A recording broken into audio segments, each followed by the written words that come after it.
right, we are ready to start. Good afternoon, everyone, and welcome to another online event, which is organized by the Martin Center, and in this case, our Greek partners, the Konstantinos Karamallis Institute for Democracy. I am Anna Nalivaiko. I am project officer at Martin Center, and I will be moderating today's discussion, where we are going to talk about the impact that COVID-19 had on education and the future of education system. I am extremely honored to have exceptional speakers today, and I will start with introducing Maria Gabriel, who of course does not need an introduction, who is EU Commissioner for Innovation, Research, Culture, Education and Youth. Welcome, Commissioner. Thank you so much for being here with us. Then we have the Deputy Minister of Education and Religious Affairs of Greece, Sofia Zakaraki. Welcome, Deputy Minister, as well. And last but not least, of course, Professor of Contemporary History and Director of the School of Government of Lewis University in Rome, Giovanni Orsina. Thank you so much, and welcome to all the speakers. And thank you again for being with us and for sharing, being willing to share your experience and your knowledge. I'd like also to welcome all of our online viewers, and on a technical note, I'd like to inform you that the discussion will last for 1 hour, but due to a very busy schedule, the Commissioner will stay with us only for the first half an hour.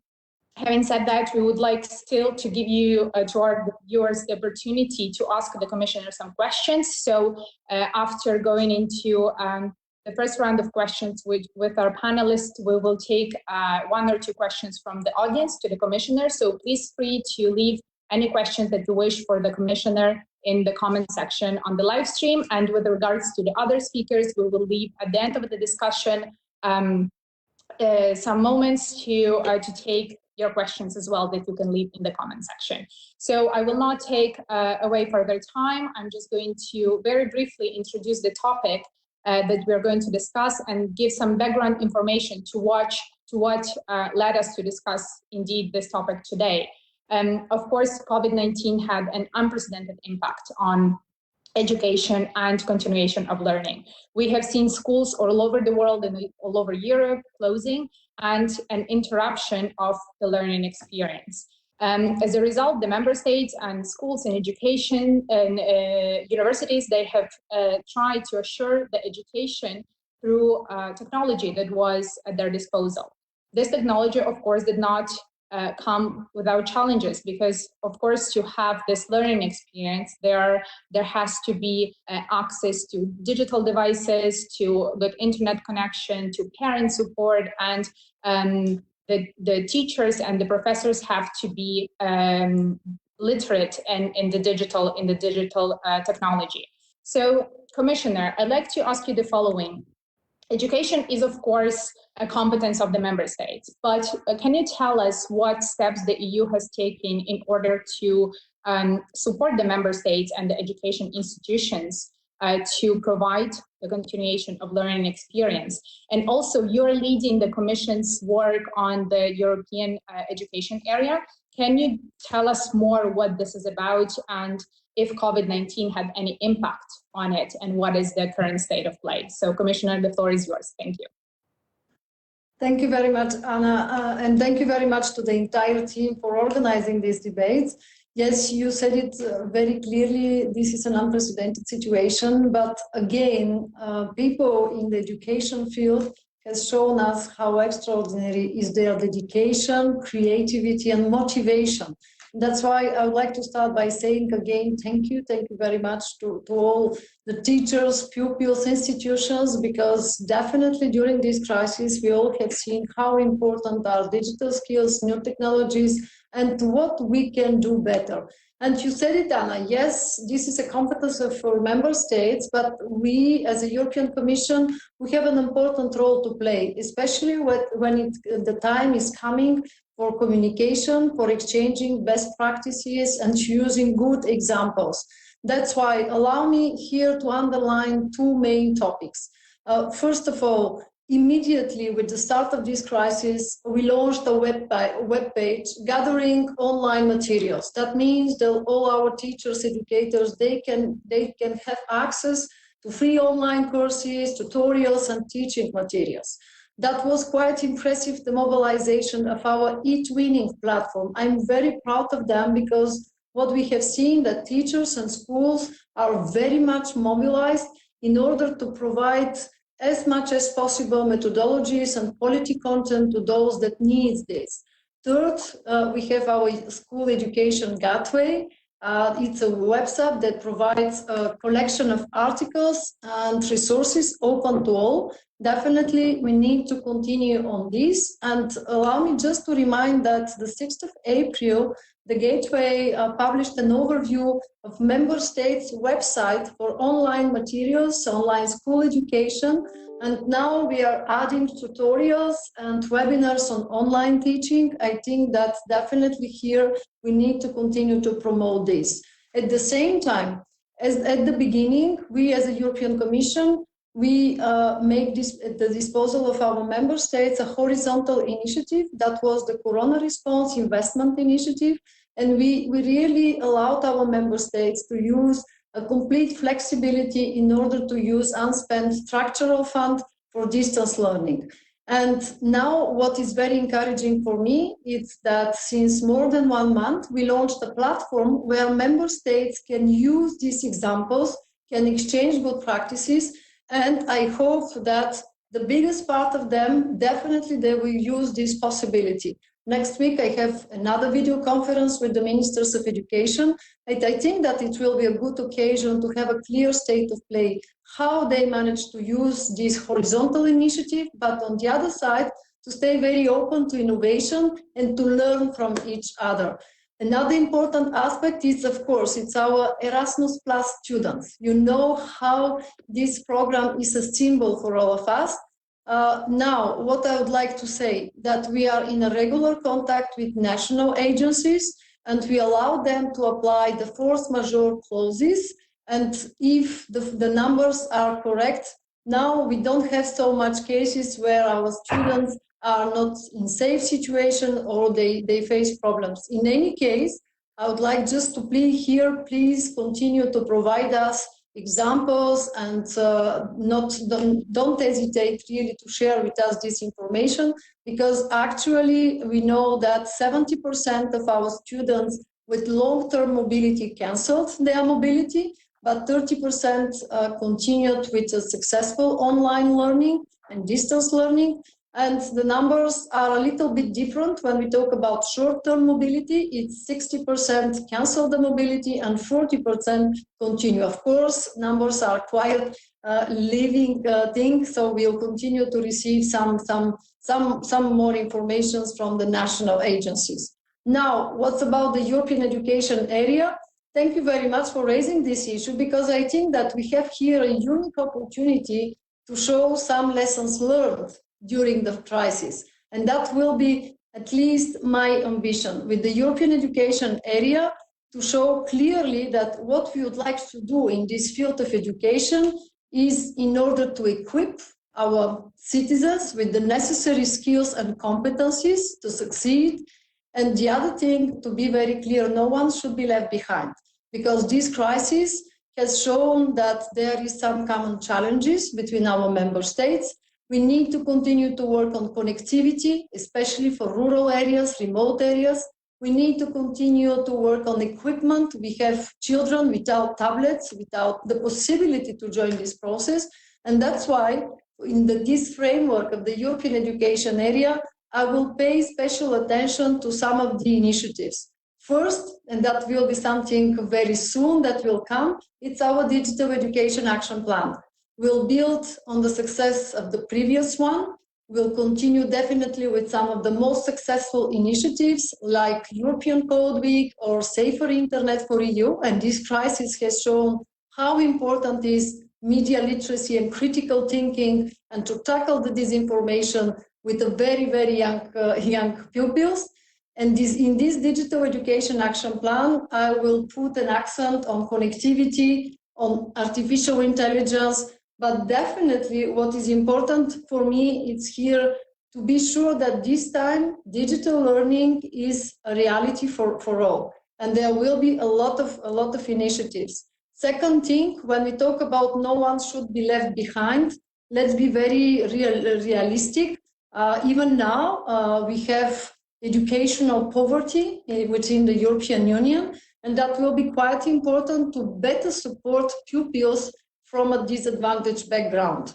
That's why we would like to propose a new initiative that will be the School Success for All, and we would like to insist on basic competencies, because when every year when we receive the results of PISA report, it's not so encouraging, and definitely we need now to use the lessons learned from this crisis to see what are the positive things of new technologies, but at the same time to continue and to support some of our traditions in the education systems. And I think that here we need to find the complementarity, the balance, because nothing can replace the teacher, nothing can replace the people-to-people contact, this social and emotional link, and we need to continue to work on this. Third point, European Teachers Academies. I think that it will be a very, very interesting initiative, especially because now with the crisis, we have seen that the biggest part of our teachers are confident in their way to do with new technologies, but we have teachers that they need to have access to more trainings, to have access to online platforms with quality content. And that's why what I would like to propose now, that teachers are working together in order to elaborate together these materials and after to give access to them to the others. And final point that will be our maybe one of the biggest initiatives is the Universities of the Future. Of course, it's the European Universities Alliances. Remember, that's a very, very strong initiative, especially because now we already have the first 17 alliances. They are working together, because here we would like to promote the challenge-based approach to see how universities, but together with industry, with innovators, with civil society, they can work together in order to present to us something very clear about the universities of the future. Actually, we are evaluating the second group of universities. We received more than 60 applications, but by the end of this year, 2020, we expect that there will be 41 European University Alliances. So you can see what we would like now to promote is really on one side to take the benefits of new technologies, but to stay with a human-centered approach, to promote some of our strengths, and at the same time to invest massively now in education in order to prepare our people to have the right skills for these new realities. Digitalisation is here, climate change will continue to be an objective for all of us. If you'd like to have a society which is resilient, and if you'd like to have an economy that gives perspectives to our young people to choose Europe, we need now to invest in the education, in research and innovation, and that will be my message for the recovery plan, for example. So I hope that there will be a lot of member states that will support this.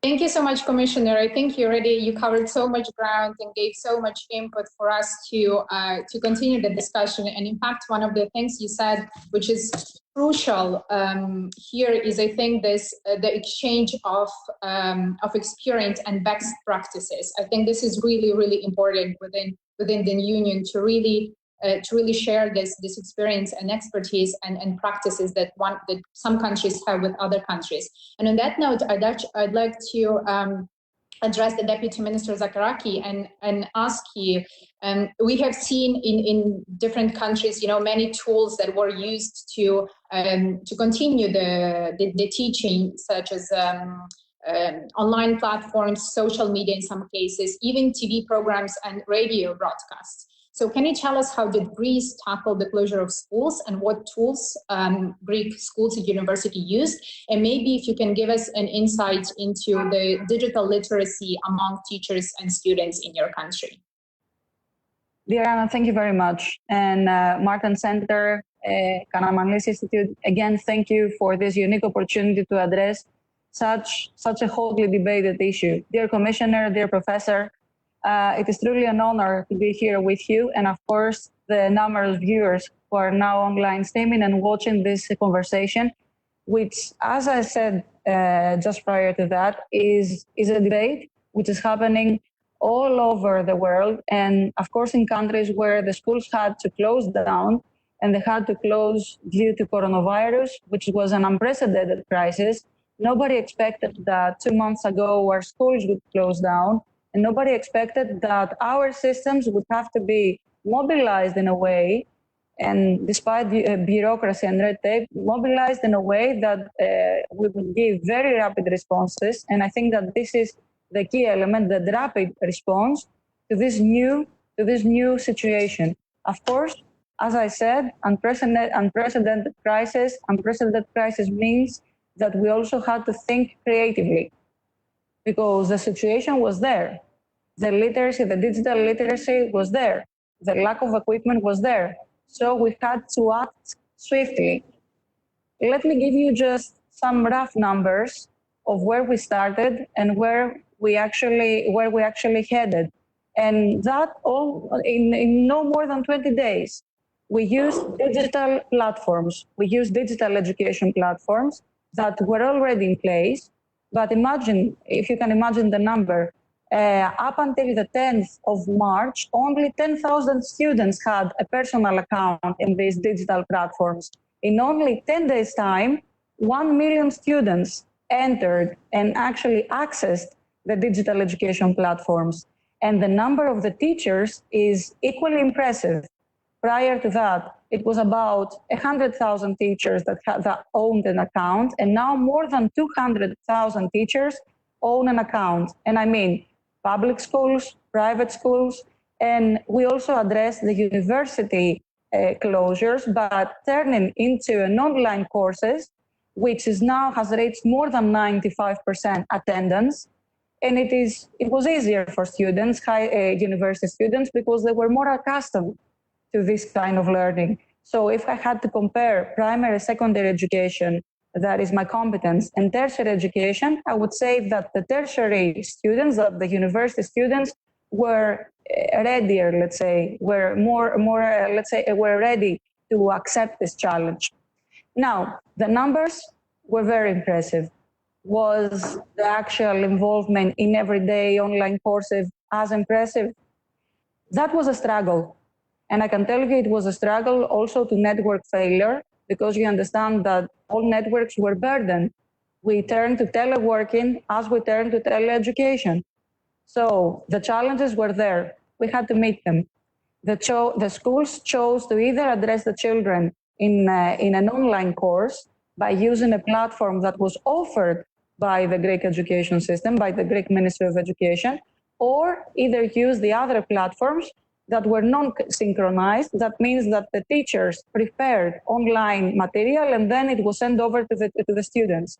I would say, if I had to give a rough estimate, that about 70% of the school population, I mean teachers and students, were offered this opportunity and they were able to exploit it. But as I said before, the challenges were there, and it was also about the equipment.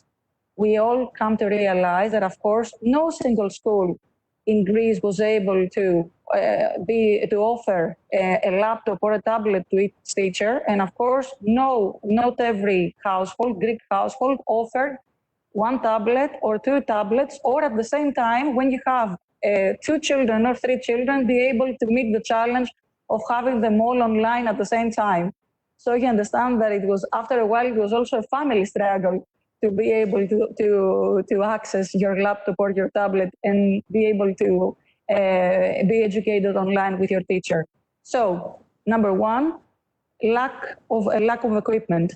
Number two, lack of training, because we asked our teachers who were so eagerly able to turn the physical education, which cannot be substituted, the physical education that we have inside the physical classroom, into online learning, but the majority of them were not trained. So, dear Commissioner, I think that this will be a common challenge to be able to channel funds through our programs and be able to train our teachers into the digital competences that we need in order to better access and better exploit the online courses And not only the instruments, but I also talk about the materialization of online learning material. It's a totally different approach to teach inside your classroom and prepare material, and it's a whole different ballgame when you prepare material in order to be used for online learning. So, challenge, but also a great opportunity for us to meet is train our teachers. The Greek University, the Greek Ministry of Education is already planning a very widespread teacher training system for online courses, as well as being able, as I said, to materialize education material that can be used for online learning. This will start September on, and it has already started with 15 hours of online learning, but this will be widely adapted to all kind of schools all around Greece, September on. Now, our challenge was also to be able to access children that, as I said, lacked equipment. What we did was at the same time to exploit donations that were generously given by private donors, also as entities here in Greece, and at the same time be able to channel European money by offering tablets for school units, about 4 or 5 tablets for school units that could also be used for online learning, online teaching. I think that the challenges were common in most member states, dear Commissioner. I'm sure that you have been already informed through the platforms and also through communication with every member state that more or less all of us had to deal with the same challenges. And now we deal with the following challenge, that is to return to schools. To return to schools, but also offer opportunities for students that have to stay at home due to disease, due to the fact that they belong to a fragile, let's say, health-wise category of citizens, which means that the children have to stay at home, even if their schools have already reopened. And we're trying to find creative and useful ways in order for these children to receive material, either through platforms that can be used online, or, as I said, be offered the opportunity to be sent material through email or through our digital education platforms. So no child left behind is, as I said, the norm in this approach that we have to employ all around Europe.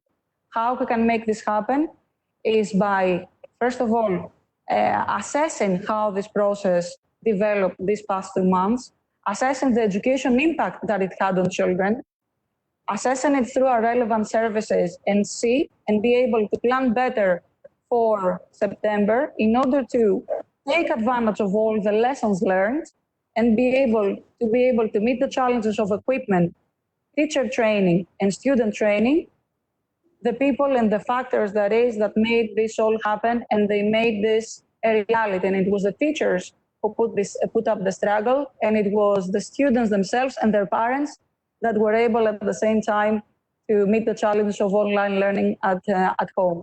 Anna, maybe the professor can continue so we can give more time also for the commissioner to answer questions, since he has this time limitation. Thank you, Deputy Minister. In fact, the commissioner will have to leave very soon. And before turning to the professor, we have a very interesting question from an online viewer to the commissioner. So maybe you can take this one right before leaving. And it states, currently many researchers and students are struggling to access materials because of copyright restrictions, which do not accommodate online or distance learning. And this is a major problem for digital learning. How can the European Commission help? 2 things. First of all, we need now to see the new copyright directive implemented by member states, because allow me to remind you that in the new text there is exceptions, especially when we talk about research, when we talk about education, when we talk about libraries. So my plea here is only for member states, please do it, because our talents have a real need here. Second, when we talk about research, I'm very glad that now for the new Horizon Europe, the open access, open science will be the modus operandi. What we already have done during the last 3 months. First, for all our projects that were selected under the emergency calls for research of vaccines, treatments, or diagnostic tests, we have a huge obligation. It's really to deliver and to share results until 30 days after the publication. Second, very soon with Ministers of Research, we adopted ERA versus Corona Action Plan, European Research Area versus Corona. And one of the first actions, only 2 weeks after the adoption, it was to launch a European data platform where researchers can exchange, can have access to results of preclinical, clinical trial studies. That's now done, it's operational, so I can only invite people that are interested in this to go to the platform and to make the best use of this, especially because it allows researchers that are not selected in ongoing projects to build networks, to use know-how, and to share experiences. I think that was a very clear signal during this crisis, how important is the cooperation, the coordination, and that path now by open access and open science. I can only encourage people to raise their voices with ours, because as I already said it, that will be the new modus operandi in Horizon Europe program. Thank you, Commissioner. Then maybe just before you have to leave us in these 2 minutes, Professor Orsina, which was also my question, would you also maybe comment on the fact that what both the Commissioner and the Deputy Minister said, that technology cannot substitute the contact of a professor with a student. In your own experience as a professor, what is your point of view on that? Never new technologies can replace this. I think that every one of us knows what that means, because what we are as a person is thanks to our family, of course, but thanks to our teachers. We are passing more time with our teachers than sometimes with our parents, let's be very honest. And teachers have a crucial role to play in our way to see the world, in our way to be confident in our capacities, to be creative. And that's why, for me, now one of the main lessons learned from this crisis is that now our task is to find the right balance. Definitely new technologies that mean acting swiftly, but teachers, emotional links, people-to-people contact, that means to use our capacities for more targeted actions. So that's for me digitalization and education. Act swiftly with targeted measures, and that's why we need human beings, we need teachers, we need pupils, we need parents, we need all the people that are making our institutions efficient, and that will be my approach for the next Digital Education Action Plan. And Professor Orsina, would you agree to that? Well, no, I totally agree to that. I mean, I spent the last 2 months organizing online teaching and teaching online. And of course, as an emergency situation, answer that was brilliant. And it allowed us to go on, my university and many universities across Italy to go on. And it's a possible substitute in an emergency. But then, the university is a community. We must decide whether university is a place where we get the technical information or where we get values, a mentality, a tradition, a way of thinking.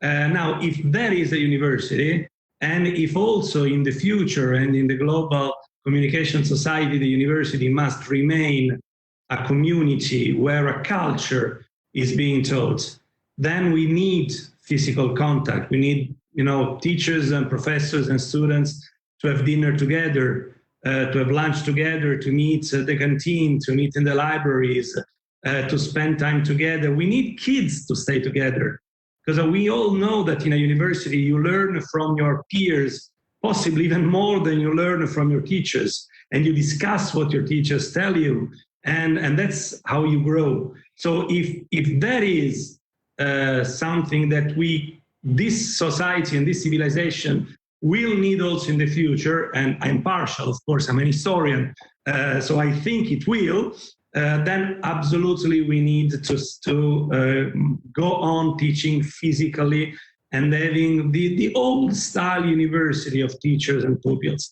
That being said, technology can help a lot, can help in lifelong learning, can help in executive teaching, can help in complementing the physical in-presence teaching. So I think it can be very interesting and important. It can never substitute, and I think we should fight to keep the presence teaching as the core of our university experiences. Thank you, Professor. And Commissioner Gabriel, I know that you have to leave now because of your schedule, and I'd like to thank you so much for for being here with us and for sharing your point of view and for providing so much information also to all online viewers and everyone involved. So thank you once again, and thank you for the work you're doing in the Commission. Thank you, Thank you very much, Anna. I leave you in good hands with the Deputy Minister. We know each other. Professor, thank you very much for your very encouraging messages. So have a very, very fruitful debate. It was a great pleasure for me. Thank you. Thank you. Thank you so much. Thank you. All right. In the meanwhile, we will carry on the discussion. There were already so many things that were mentioned and on the table, and many things that you already started to tackle. But Deputy Minister, maybe I would like to explore with you a bit more the reform or rethinking of the education sector. Definitely, coronavirus brought us a disruption that, as you mentioned, nobody was ready for, and member states had to really move quickly to adapt to it, and many challenges were met. And I'm sure not just in Greece, just in general, in all the countries, like the lack of tablets, of laptops, of a good internet connection, of even parent support, because the kids who are at home, they need also the younger ones, especially parents, to supervise them in their classes, in their teaching and training for teachers as well. But do you think that this unique situation can also give us the opportunity to rethink then the education sector, to embed technology also in the future of education? And are there any talks maybe or any ideas on the table in your own government about that?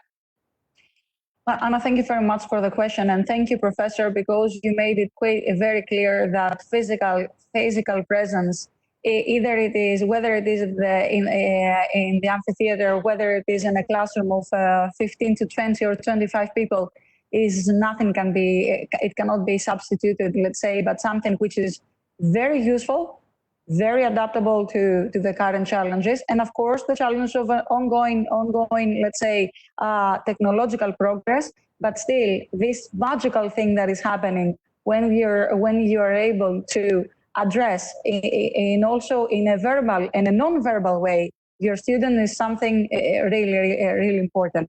Anna, you mentioned about the opportunities that we can exploit in order to adapt the lessons learned into probably some decisions that we can take in the midterm and the long-term decisions that we take about the education system. I can give you very concrete examples of how the Greek Minister of Education is planning to incorporate the lessons, and I would say that would happen even if coronavirus hadn't, let's say, landed in our lives. Here we're talking about a different, let's say, approach to learning. Greece has always been, and the Greek education system had always been more teacher-centered. So I would say that with the new challenges and also with the new approach that we want to undertake, we would like to give the children the opportunity to act, react, work together, and be able to think outside the box. This cannot happen in a magical way. This cannot happen from one minute to the other. So that's why we're trying September on to redesign the curricula on a pilot basis in about 300 schools, primary and secondary education, all around Greece, where we're going to design the curriculum by inserting new approaches. Let's say children will be learning about emotional intelligence, will be learning about environmental protection. They will be learning about robotics. They will be doing lessons about sex education. We will try, let's say, to provide the children with more motives and motivation in order to better address of what is happening outside school. And this, alongside technology and alongside online learning, they can be able to better use and exploit online material that is out there, of course, always filtered by experts and always filtered by the teachers themselves, who will then use it in classroom. So it is an initiative that would happen even if coronavirus hadn't come into our lives, but still it definitely aligns with this adaptability that we now use to mobilize us concerning the coronavirus. Again, as you mentioned, technology, of course, we want to add more hours in the curricula that we're going to design and be able to put in place 2 years from now into information technology and computer studies. And this will, of course, help the computer literacy of the students. And as I said prior to the previous speeches, we are going to help the teachers be trained for online learning as well as online material. So I think, Anna, a combination of initiatives, whether that has to do with the curricula, this has to do with new books, and at the same time, intensive teacher training, this will be able to help us move in the right direction, turning the crisis into an opportunity. Thank you, Deputy Minister. I think you mentioned the key word here, which is adaptability. And this leads me to my question that I have to Professor Orsina. You have firsthand experience with all these tools that we are talking about, the e-platforms, and I guess several others. You as a university professor definitely have had to adapt to this new teaching method. So can you maybe just walk us through how did your university, so the Lewis University, adapted to this to ensure the continuation of learning, and what tools have you had and have until now to provide lectures to your students? Yeah, well, first of all, my university, Lewis, is a small and specialized university because it's just a social science university. So it had the possibility, the opportunity to adapt quite fast, because the dimensions make it rather fast and adaptable and flexible. So actually, when the lockdown happened in Italy, we adapted very fast. Really overnight, we moved everything online. We have been lecturing online. We had Viva commissions online. We had exams online. So we were able to move everything. Of course, on the basis of a previous use of the new technologies to share material, to organize the classes, to communicate with the students. So we have been using these technologies for some time, but never actually for this kind of activities.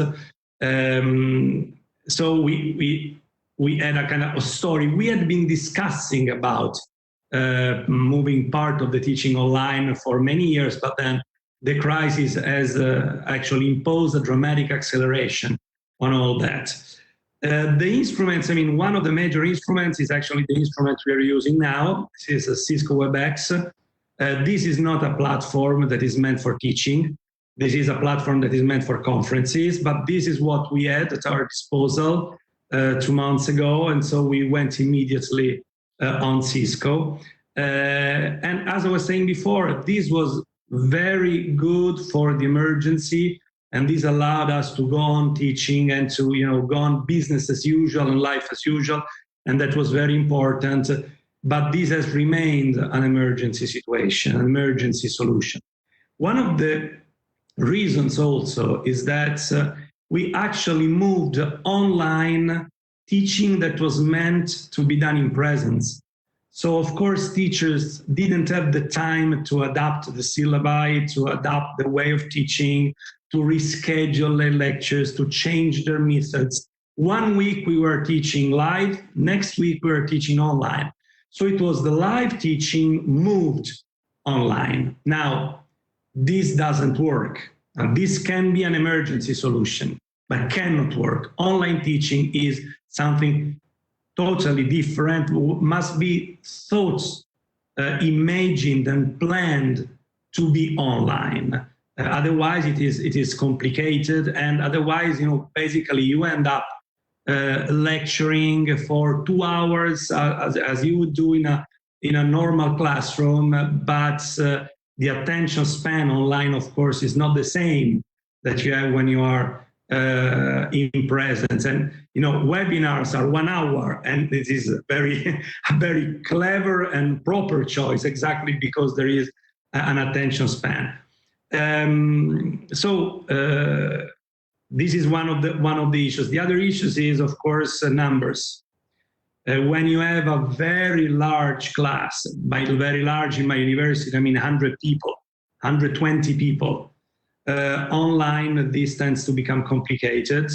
To spare on the band, you need to switch down all the cameras. This means the teacher is not seeing the pupils. As a matter of fact, we do not know whether the pupils are paying attention, are in front of the computers. So with big numbers, things become more complicated. With small numbers, it is much better. 10, 15, 20 people, it can work much better also online. So bottom line, I would say, again, as an emergency, we could go on without losing too much. If we want to transform this into a proper system, we must deeply rethink the way in which we teach, because that must be done in a very different way. And of course, I stick to what I was saying before, that I don't think that an online university, or mostly online university, is the same as a university in presence. Online teaching is very good for grown-up pupils, students, for continuous education, for executive education, for people who already have a very strong cultural and existential background. In that case, it can work. But if you have to form pupils that are 19, 20, 21, you need to have them in front of you. And as I said before, you need to build a community with them. Anna, can I comment on, because the professor really gives me some food for thought and immediate reaction, especially when it has to do, when he mentioned the large digital classroom. Of course, when you have primary or secondary school classrooms, you have a more limited number.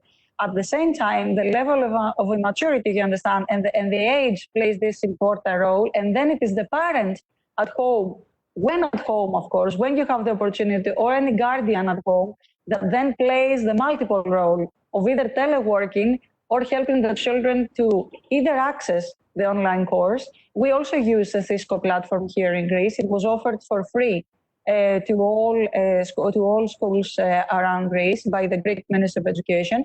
But then again, all the other digital skills and the digital tools also, offered, they pose the same challenge. Having the child, let's say, to either stand in front of the computer, be able to comply to these new rules, which was definitely a challenge. And Anna, I think that in our discussion, which has covered a lot of angles, we shouldn't forget the word equality and inequality. It is of extreme importance that in the years to come, and let's hope that this coronavirus epidemic really is something that we will forget very soon. But we mustn't let this epidemic or the outbreak widen the gap, widen the digital gap, and the opportunities that have to be offered to every child. No child must be left behind, and no child must be shut out. I know that this is more, to some people that might think that this is a wishful thinking. No, it shouldn't be. It should be, as I said, here is a unique opportunity, time-wise and situation-wise, to better assess what are these inequalities that we now have in all member states, within a member state, and comparing member state to member state, and trying to address that.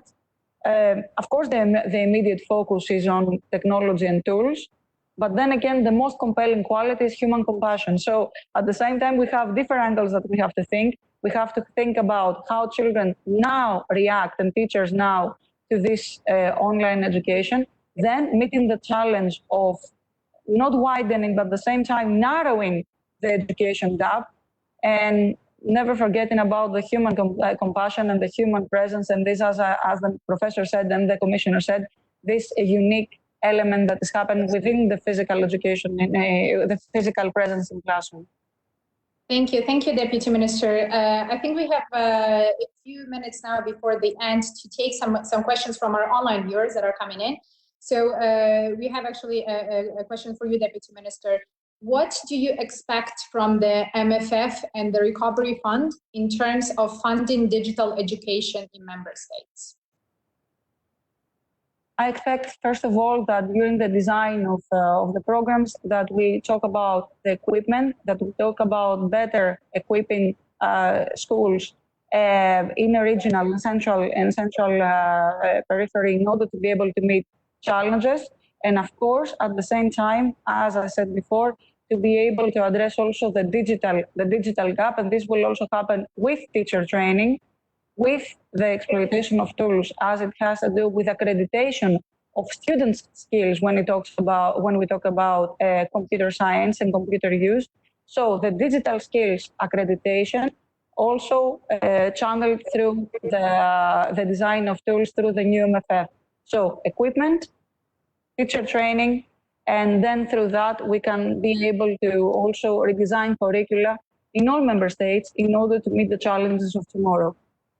Thank you, Deputy Minister. We have a more broad question that maybe Professor Rosina, you would like to tackle. So it says, would you consider, so could it be a possibility for partnerships between schools and non-formal education NGOs, for example, using the activities like camps or outdoor education or not specifically lectures to support the progress learning and maybe catch up in a way some activities during the summer? So in other terms, could this experience of partnership between universities, schools and education institutions and non-education institutions be beneficial to cover ground that was lost during the interruption of coronavirus?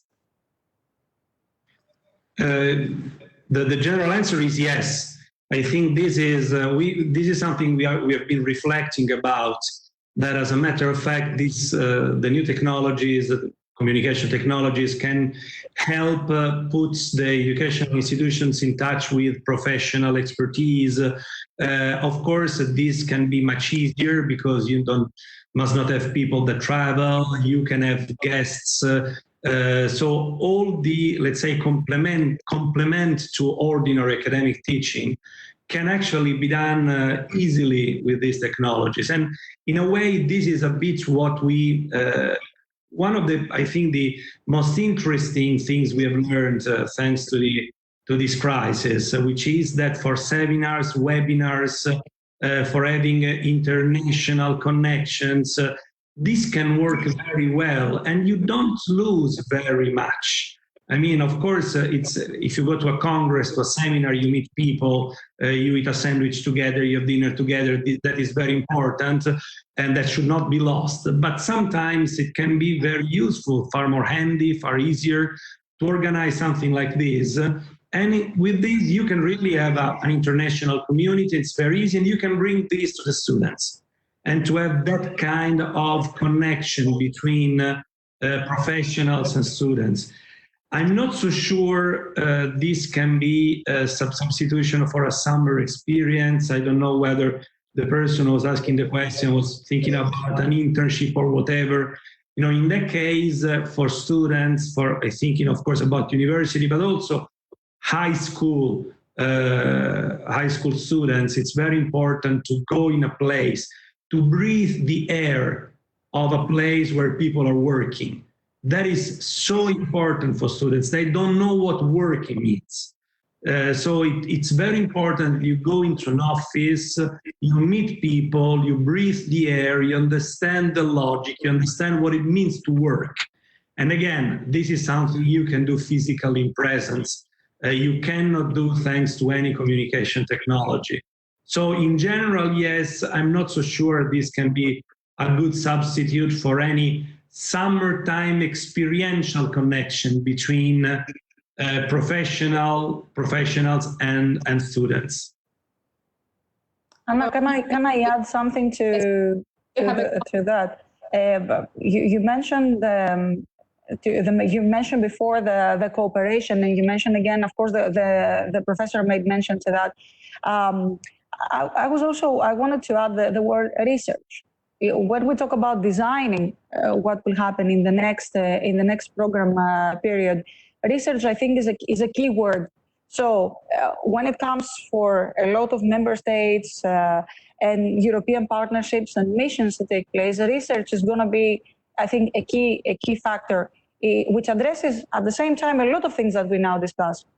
It also addresses, of course, the hygienic part, the part of the health sector, and at the same time increasing the partnership and cooperation options and missions and international cooperation, and at the same time helping out through the outcomes that we have also the school system by as I said before, directed into a future that offers opportunities to all. Thank you. I think I had a connection problem for a second there, but thank you, Sophia, for your intervention. I actually have another question for you, which says you pointed out the private sector supported the digital transformation of educational system. How did it happen, and can we draw a conclusion about the cooperation of private and public sector in education? Yes. Well, we saw this happening, first of all, and as I said, in the platform, the actual platform that we also now use, the Cisco WebEx platform that was offered and given to all students and all teachers, and they were able to employ, to use, so that they can have the online learning.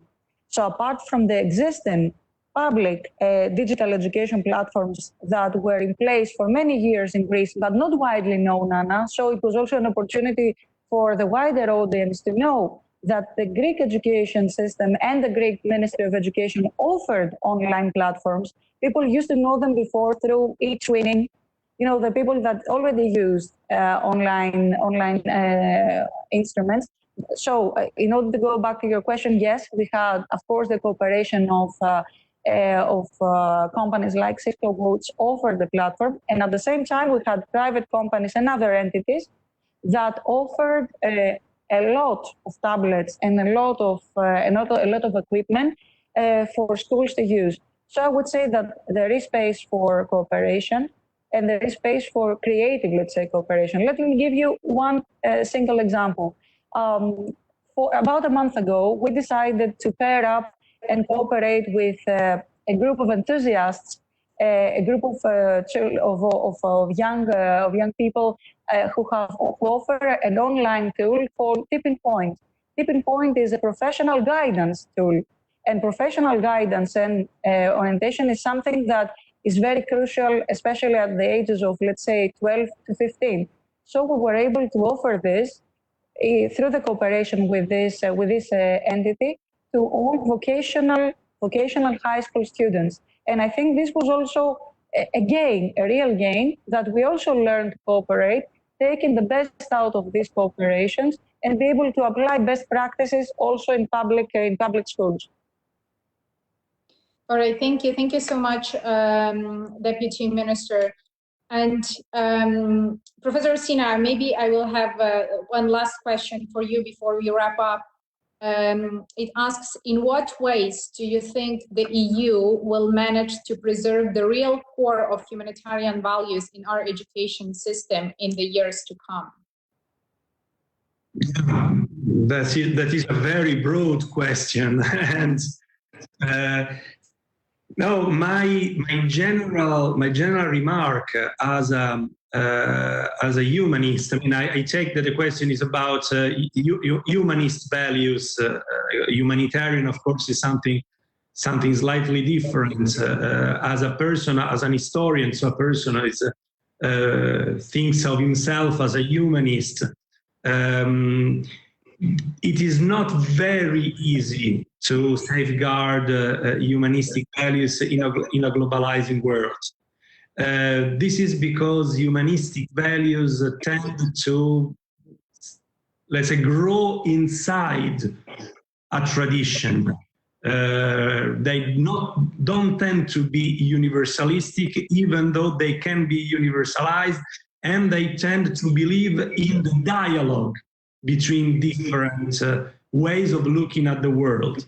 But there is an idea that experiences are its history, its philosophy, its traditions of thought, it's all stuff that was born inside a specific time and place, and then of course has the ability to grow out of the time and place, to enter into a very broad dialogue, but keeps its identity. And the key word here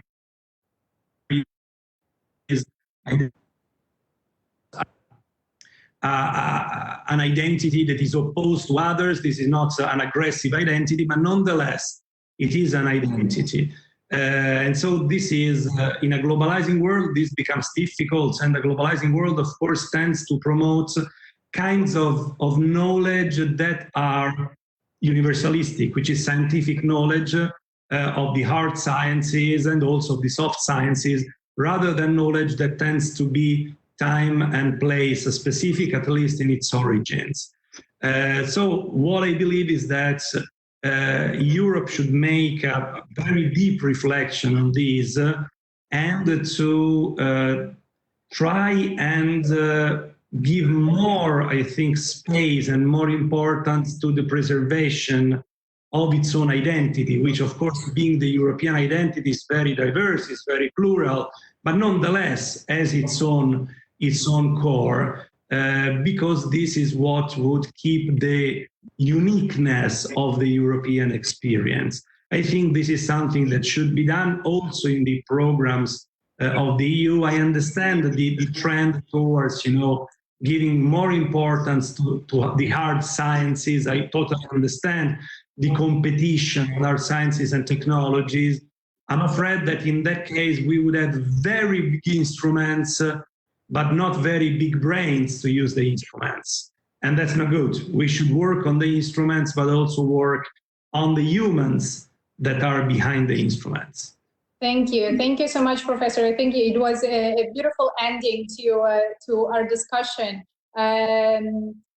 I think it's time to wrap up. And what I'd like our viewers to take away from this, we covered so much ground in 1 hour. I think we really went in all aspects of what education looks like today. But I think what came out of this is definitely technology is a very useful tool that we can use, and is very useful to in the emergency, but also to be embedded in the future of our education system. However, nothing really can replace the contact of the teacher and with the students, and that is really needed not only for lecturing purposes, but really to establish that networking and connection, which is which goes so much beyond than just transmitted knowledge. And one other aspect that was really tackled here was equality. So really ensure equality and access to everyone, to education, to digital tools in the future, if this is the direction we are going to. And this is really, really, really important to really include everyone in the system. I think on this note, I'd like to thank the panelists. Thank you so much for taking the time, for being here with us. I'd like to thank the online viewers. I'd like to thank our partner in organizing this event, the Konstantinos Karamanlis Institute for Democracy. This event was in the framework of the Martin Center campaign, Stay Home and Stay Informed, where we bring you many products on our social media and online and on our website, our publications, our papers, and our events about what's going on in the world right now. So keep following us, and thanks again to the speakers, and we'll see you soon. Thank you very much. Thank you very much indeed. Thank you. Thank you, Anna. Thank you, Professor.